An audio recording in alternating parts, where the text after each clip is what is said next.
on Breakfast with Friends. It's time for us to say a very good morning to Mr. Nico Kleynhans. Thank you for making time and coming through to our studios once again, sir. It's a pleasure and welcome to everybody listening. So, John chapter 14, verse 27 reads, and this is red letters, so Jesus speaking, and he says, "Peace I leave with you, my peace I give to you. Not as the world gives do I give to you. Let not your hearts be troubled, neither let them be afraid." Nico, you've got a story and something to share specifically around that scripture. Yes. You know, things get desperate when God has got to use a baboon to teach you something and to teach you a lesson that you ought to know. I've read that verse thousands of times. I've read it in just about every language that I can even have a vague understanding of. And I seem to have met so many people in the last couple of weeks that don't experience the reality of that verse. And so I thought of a time when that was true for me as well. And some people had done something to me that left me really devastated. It not only left me devastated, it left me broken and emotionally damaged. It was pretty severe. And these were people that I considered part of God's family. Therefore, they were people who ought to have known better. Yeah.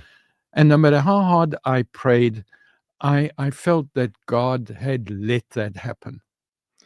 And I felt that God therefore must be part of the conspiracy against me. And this made it even more painful. And that went on for a couple of months. And when I'm really broken, I find my solace in animals. And so I decided I would go and spend a day at the Hout Bay World of Birds, because I knew I could find some peace, and hopefully that would also give God a chance to get through to me so that I could understand why it was that I was feeling so devastated. And I came across a baboon cage. And this baboon had a particular history, and his history was on the cage explaining. He'd been on display at a zoo to the north of our country. And during the revolution that happened in that country, somebody had entered his cage and had chopped off his arm. Oh, no. And was trying to kill the baboon as punishment. Now, the keeper realized what was happening, charged in, drove them off, and to ensure the baboon's safety, arranged that that animal would be transported to Cape Town and spend the rest of its life in a cage at the World of Birds, because there was no ways that animal would ever be able to be let loose, and there was no ways that that animal could fend for itself ever again. Now, as I read that particular story, my heart broke. I actually began to weep. And I wept because no matter how much I cared for that baboon, I had no way of getting it to understand that I cared. No matter what compassion I felt for that animal, there was no ways I could explain to that animal that I had compassion. It was as if there was a barrier between us. And that barrier was because of what had happened to that baboon. And as I stood there, I suddenly heard God's voice. And the voice was quite simple. Nico, the promise is that I will be with you.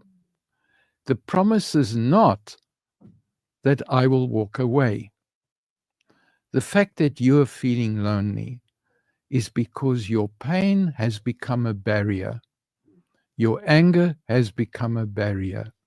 And it is that pain and anger that is preventing you from sensing my love. And if you want to move on today, you're going to have to put down that pain. And if you don't, then you're going to remain stuck. And in an absolute instant, I began to feel God's presence again. So what was the lesson that I learned that day? God promised peace. God did not promise the absence of trouble. God did not promise that people would suddenly become nice. God did not promise that people would not hurt.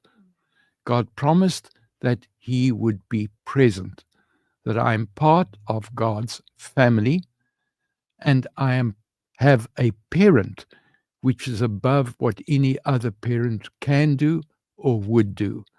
That is what that promise is about.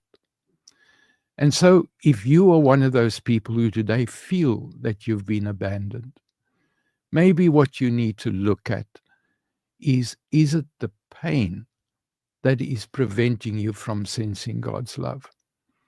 And so what if you were a prodigal child and consciously turned away from God?